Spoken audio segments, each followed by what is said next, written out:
Welcome to Broken Creek Breaks It Down, our second episode about our second single, Darlin Kora. Who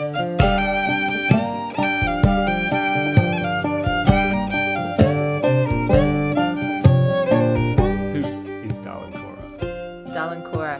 She's an infamous character from the Appalachians. And this is an area, it's in America, and it goes from the Blue Ridge Mountains down to the Smoky Mountains. And it's a hard life up in the mountains. And Darlin Kora, she's just trying to make a buck. She's just trying to earn her money, like with an illegal still, but there's not many options. I'm definitely a Darlin Kora apologist right now. Okay. There's not many options. So is Darlin Kora a literal person or an archetypal person? We're bringing out the English teacher here. So she's an archetype. Although who knows? Folk songs, let's be honest, they probably were based on someone in the village or an incident that happened, but we'll never know the truth.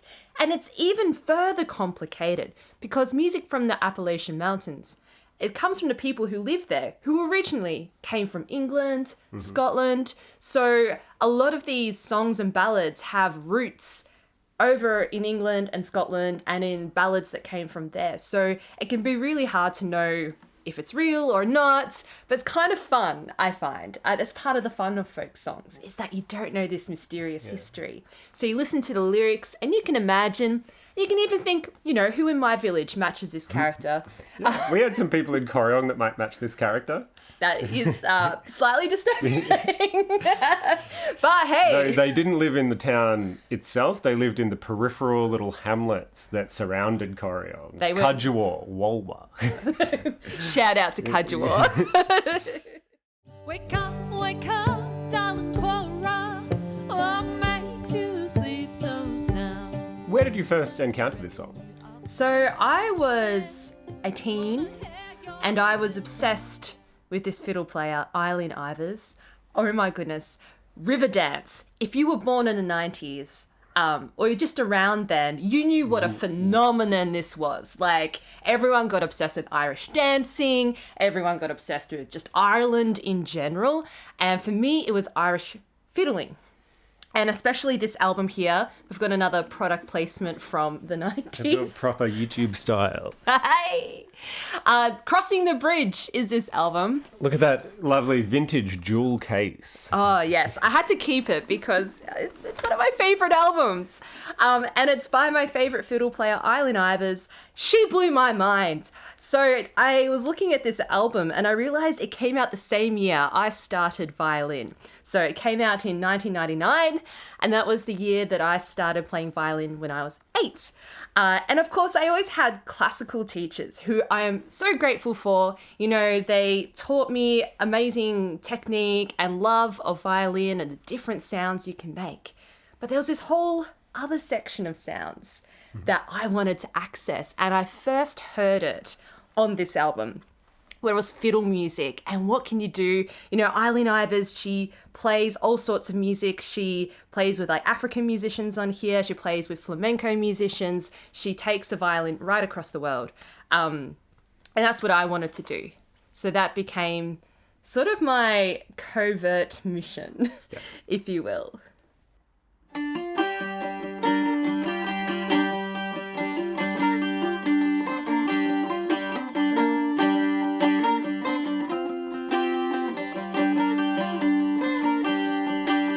So Lachlan, I see you have bought some more show and tell.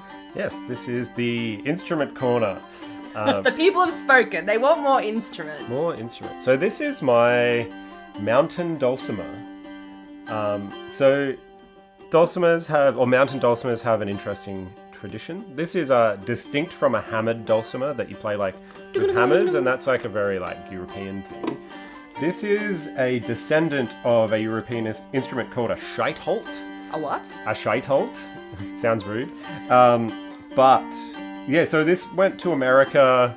The scheitholt went to America with Dutch settlers that were going to Pennsylvania to do some farming? Colonizing. Some farming. Colonizing. So they took their instrument with them. They'd use it to accompany hymns and that kind of stuff. Spiritual music? Yeah. And the thing about this instrument is it's really easy to play and it's simple to build. So that's kind of like, they're factors that will mean an instrument travels. Like if something's really hard to build and hard to play, you'll get specialists that might really appreciate that, but it won't like travel around the world and be adopted by different people. But this one, easy to play, simple to build. It went all over the place. It's so beautiful.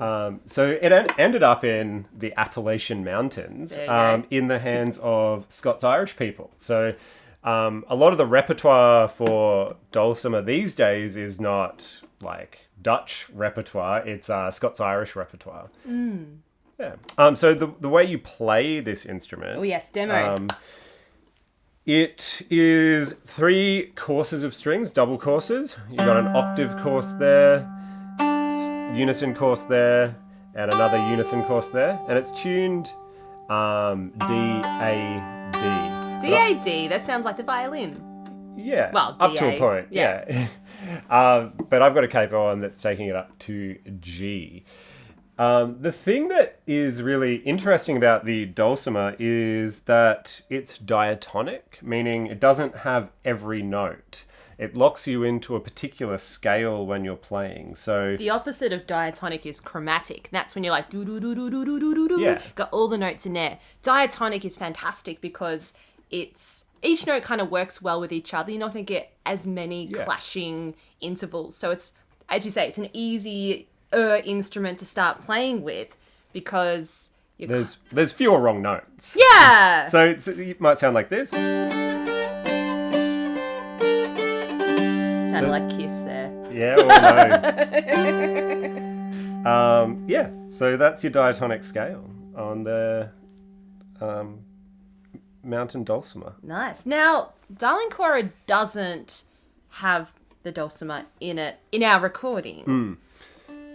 It's not on the recording because I wanted to do some things that a guitar can do that a dulcimer can't. Like you hear this, it doesn't go very low. I needed some gutsy low notes in the song to really support Erin's vocal. But I was interested in that idea of like limiting the note choices. So, and the idea, like dulcimer, you often play it with the bottom 2 notes droning. So I was interested in limiting note choices and droning open notes. So there's sections in the song where I borrow from that. Nice. So it's spiritually connected with a dulcimer, but not literally played on a dulcimer. Yeah. But I reckon you can hear the ghost of the dulcimer in the song. Oh, the ghost of the dulcimer. I think that's our next tune name. Yeah.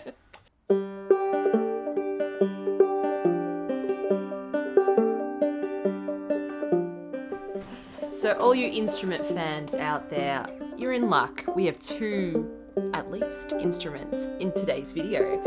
So you were inspired by the dulcimer. Yep, so the dulcimer was the starting point for how to approach the tune. But I wanted some other layers in there. And I had this lovely fretless banjo. So there's no frets, no little lines here. Yeah, so this is the opposite of the dulcimer in a way, because the dulcimer has a really limited set of notes you can play. This banjo has no limits to the notes you can play. You can play between notes and do all kinds of interesting slidey things. Limitless. Yeah, so I wanted to put this on the recording because I just think it evokes the kind of outlaw vibe of Darlin Kora. So there's this part that just kind of like goes throughout the song and outlines some of the parts of the melody. So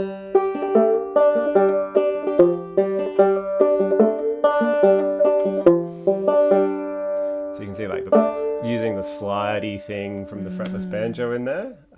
Yeah, so That's something to have a listen for. yeah, you can look out for that on the recording.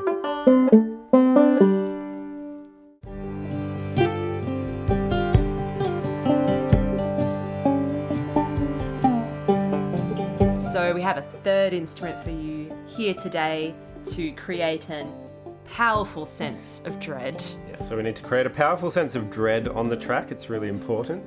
That's a reference for all the Peep Show fans.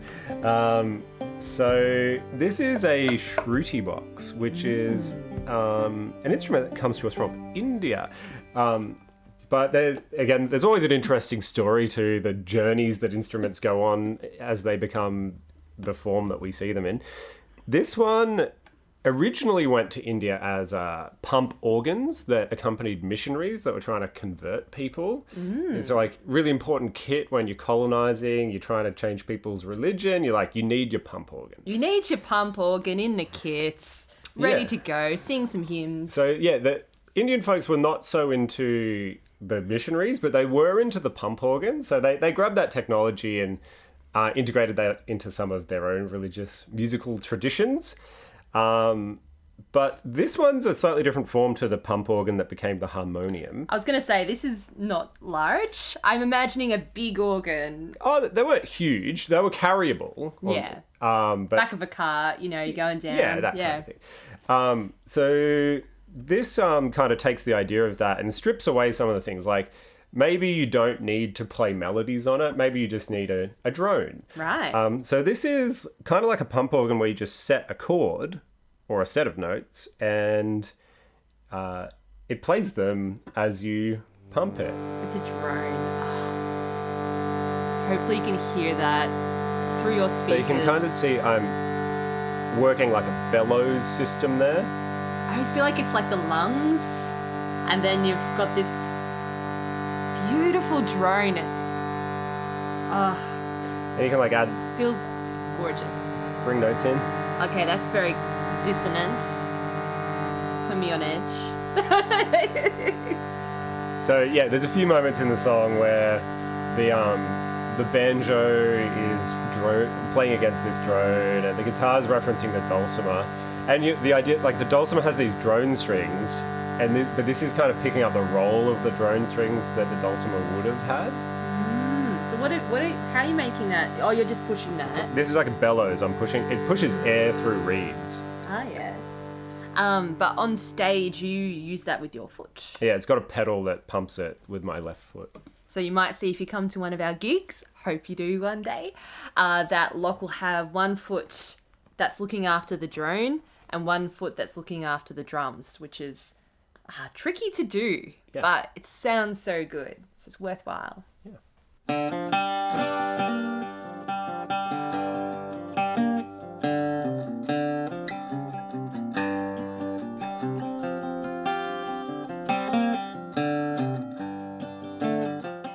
One other element we're excited for in our song Darlin Kora is the 7/8 solo. So when I'm talking about 7/8, it's the time signature.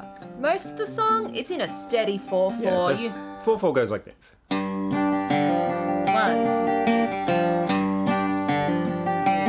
4, 1. Yeah. But when we hit the solos, we go to 7/8, which is...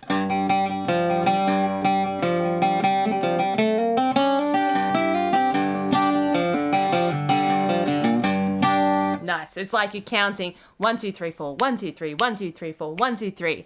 It's almost 4/4, but not quite. It's a little quavers removed. Yeah, it skips it. Skips it, makes you want to dance, builds up the energy and the tension. So that's something to have a listen for when you listen to our single, Darlin Kora. All the links you need to set yourself up for that are below. Especially recommend joining Broken Creek Chronicles. That's our mailing list / newsletter / all fun times. Something that's really nice to be part of. So we'll see you then. Until next time.